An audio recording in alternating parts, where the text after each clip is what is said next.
তোলো। দেখো মামা মুড়ি খাচ্ছে, মুড়ি তুলে খাও, তুলে খাও। আমাকে কিছু একটা করতে হবে। বাড়ি দেখো হাউস ওয়াইফ কাউন্সিলর, সে তার তোলাবাজি, দেখো তোলো। ও এটা কোনো কনস্ট্রাকশন তো না। পুলিশ তো প্রাইমারি ইনভেস্টিগেট করে প্রাইমারি চার্জটা প্রুভ করার পর তাকে মহিলা পুলিশ নিয়ে গেছে। এ আগের থেকে এই কমপ্লেন ছিল। পুরো সরকারটা একটা চোর ছিল।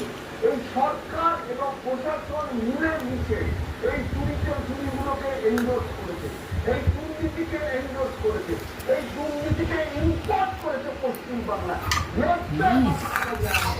আজকে একটা পারিবারিক একজন মহিলা, যে একজন বাড়ির মহিলা, একজন এবং মনে হচ্ছে এখন করছে আজকে করতে যাচ্ছে। দেখো মুড়ি মাখছে, মুড়ি। ইস ইস, এটা কি হচ্ছে মামা? মামা দেখো, এদিক দেখো, এটা কি হচ্ছে?